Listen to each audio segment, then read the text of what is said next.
Halo semua, perkenalkan nama saya Felicia Cindy Wijaya dari kelas 12 IPS 1 absen 12. Pada pembelajaran PJOK kali ini, saya akan membahas tentang penyakit menular seksual atau disingkat dengan PMS. Mau tahu apa itu PMS, apa saja jenisnya, dan bagaimana cara mengobati serta pencegahannya? Simak video ini yuk! Sudah tahu belum apa itu PMS? PMS kepanjangan dari penyakit menular seksual, di mana penyakit ini penularannya melalui hubungan seksual. Bagian tubuh yang diserang adalah alat kelamin, alat reproduksi, saluran urin, dan anus. Penyakit ini timbul karena melakukan seks bebas. Jenis penyakit menular seksual yang pertama yaitu HIV/AIDS atau Acute Immune Deficiency Syndrome. Penyakit ini menyerang kekebalan tubuh seseorang akibat terinfeksi Human Immunodeficiency Virus atau HIV. Tubuh yang terserang AIDS akan rentan terhadap infeksi penyakit sehingga bisa mengakibatkan kematian. Cara penularan AIDS yaitu virus HIV dapat menyebar melalui pertukaran cairan tubuh, salah satunya adalah melalui hubungan seksual dengan orang yang mengidap AIDS atau HIV. Gejalanya yaitu influenza yang berkepanjangan seperti demam, pusing, hidung tersumbat, dan batuk, mengalami penurunan berat badan, mengalami pembesaran kelenjar getah bening, mengalami gangguan penglihatan, serta gangguan saraf dan otak. Apabila jumlah sel T turun sampai di bawah 200 sel per mikroliter darah, maka akan terjadi gejala seperti infeksi oportunistik dan kanker, infeksi paru-paru, sitomegalovirus, herpes, kanker pembuluh darah, dan kanker leher rahim. Pencegahannya dengan cara hidup sehat dan melakukan seks aman dengan melalui perkawinan yang sah. Yang kedua yaitu sifilis atau raja singa. Penyakit ini adalah penyakit kelamin yang disebabkan oleh bakteri Treponema pallidum. Bakteri ini masuk melalui kulit yang luka, kemudian berkembang biak dan menyebar melalui pembuluh getah bening dan pembuluh darah. Gejala-gejalanya yaitu setelah 6-8 minggu penderita mengalami demam, badan lemah, sendi terasa lemah, sakit kepala, anoreksia, berat badan menurun. Pada tahap berikutnya timbul peradangan pada organ dalam, bahkan timbul borok dan bisul. Yang ketiga adalah penyakit gonore. Penyakit ini disebut juga kencing nanah. Penyebab penyakit ini adalah kuman Neisseria gonorrhoeae. Masa inkubasi bervariasi antara 2-10 hari. Penularannya yakni melalui hubungan seksual. Gejalanya yakni keluarnya cairan kental atau nanah pada saluran kelamin pria dan wanita. Untuk gejala lain pada pria yakni rasa panas dan gatal pada ujung saluran kencing, nyeri pada saat kencing dan ereksi, nyeri pada perut bagian bawah, kelenjar getah bening membengkak pada lipat paha. Sedangkan pada wanita gejalanya yakni bibir vagina membengkak, nyeri saat kencing, nyeri pada perut bagian bawah, serta menstruasi yang tidak teratur. Pengobatan pada penyakit ini dengan memberikan antibiotik. Keempat adalah Human Papillomavirus atau HPV. Infeksi menular seksual ini disebabkan oleh virus dengan nama yang sama, yaitu HPV. Virus HPV dapat menyebabkan kutil kelamin hingga kanker serviks pada perempuan.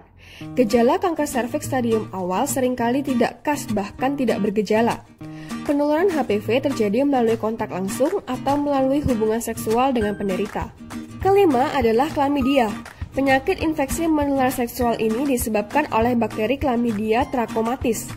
Pada wanita, Chlamydia menyerang leher rahim, sedangkan pada pria menyerang saluran keluar urin di penis. Penularan dapat terjadi dari luka pada area kelamin.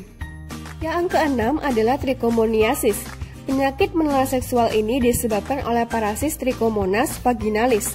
Penyakit trichomoniasis bisa menimbulkan keputihan pada wanita atau malah tidak menimbulkan gejala, sehingga seringkali seseorang secara tidak sadar menularkan penyakit ini ke pasangan seksualnya. Yang ketujuh adalah hepatitis B dan hepatitis C.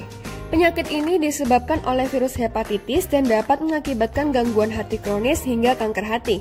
Virus ini ditemukan dalam darah atau cairan tubuh penderita. Selain melalui hubungan seksual, virus ini bisa menular melalui jarum suntik yang dipakai bersama, dan transplantasi organ. Yang kedelapan ada Tinea cruris. Infeksi menular seksual ini disebabkan oleh jamur yang menyerang kulit di sekitar alat kelamin, paha bagian dalam, dan pantat. Tinea cruris ditandai dengan ruam merah yang terasa gatal pada kulit yang terinfeksi. Penularannya adalah melalui kontak langsung dengan penderita atau menyentuh benda yang telah terinfeksi. Kesembilan ada herpes genital. Herpes genital disebabkan oleh infeksi virus. Virus ini bersifat tidak aktif atau bersembunyi di dalam tubuh tanpa menyebabkan gejala. Penyebarannya terjadi melalui kontak langsung dengan pasangan yang telah terinfeksi. Ke-10 yaitu kandidiasis. Penyakit ini disebabkan oleh jamur Candida. Kandidiasis ditandai dengan ruam atau lepuhan yang muncul pada kulit, terutama area lipatan kulit. Sama seperti infeksi menular seksual lainnya, penularan penyakit ini dapat terjadi melalui hubungan seksual dengan penderita. Nah, sekarang kita akan membahas tentang tes penyakit menular seksual. Jika Anda mengalami gejala penyakit menular seksual, dokter akan menanyakan perihal hubungan intim dan penyakit yang pernah diderita. Kemudian, penderita akan menjalani beberapa tes untuk mendeteksi keberadaan virus atau bakteri penyebab penyakit menular seksual. Tes yang akan dijalani adalah tes darah dan tes urin. Tes ini dilakukan untuk mendeteksi virus atau bakteri penyebab penyakit menular seksual. Dokter juga akan melakukan tes usap untuk mengambil sampel cairan tubuh di sekitar area kelamin. Sampel ini kemudian akan diperiksa di laboratorium. Lalu bagaimana sih pengobatan penyakit menular seksual?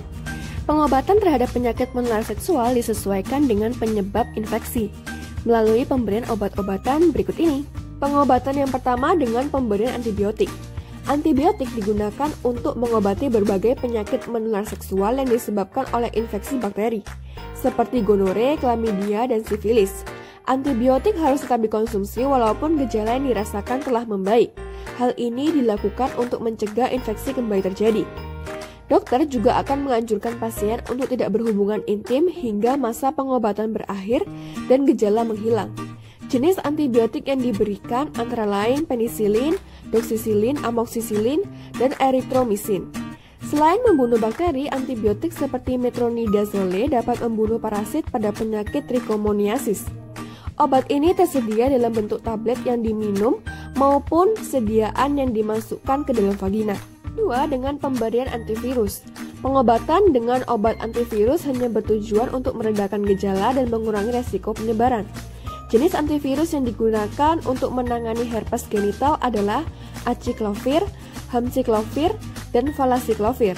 Sementara untuk hepatitis, obat yang diberikan meliputi entecavir, interferon, dan lamivudin. 3. Dengan pemberian anti jamur. Untuk penyakit menular seksual yang disebabkan oleh jamur seperti kandidiasis, dokter akan memberikan krim anti jamur yang dioleskan ke vagina, seperti nystatin dan clotrimazole. Obat anti jamur dalam bentuk tablet juga dapat diresepkan oleh dokter, seperti fluconazole dan miconazole. Eits, sudah tahu belum? Penyakit menular seksual ternyata dapat menyebabkan komplikasi loh. Oleh karena itu, deteksi dan penanganan terhadap penyakit menular seksual perlu dilakukan sejak dini. Jika dibiarkan, penyakit menular seksual dapat menyebabkan beberapa komplikasi berikut, seperti peradangan pada mata, radang sendi, nyeri panggul, radang panggul, infertilitas, penyakit jantung, kanker serviks, dan kanker anus. Penyakit menular seksual juga dapat menyebabkan komplikasi pada kehamilan. Beberapa penyakit menular seksual seperti gonore, chlamydia, HIV, dan sifilis dapat menular dari ibu hamil ke janinnya selama kehamilan atau saat persalinan. Kondisi ini dapat memicu keguguran dan gangguan kesehatan atau cacat lahir pada bayi. Tentunya kita tidak mau dong terkena penyakit menular seksual ini. Lalu bagaimana cara mencegahnya? Langkah utama pencegahan penyakit menular seksual adalah menerapkan perilaku seks yang aman, yaitu menggunakan kondom dan tidak bergonta-ganti pasangan seksual. Selain itu, ada beberapa tindakan pencegahan lain yang dapat dilakukan, yaitu yang pertama, kenali pasangan seksual masing-masing. Kedua, lakukan vaksinasi, terutama vaksin HPV dan hepatitis B. Ketiga, tidak menggunakan nafsa, terutama dengan berbagi penggunaan jarum suntik. Keempat, lakukan pemeriksaan kesehatan secara rutin, khususnya yang berkaitan dengan organ reproduksi. Penderita penyakit menular seksual sebaiknya tidak melakukan hubungan seks hingga penyakit dinyatakan sembuh oleh dokter. Hal ini dilakukan untuk mencegah penularan penyakit kepada pasangan.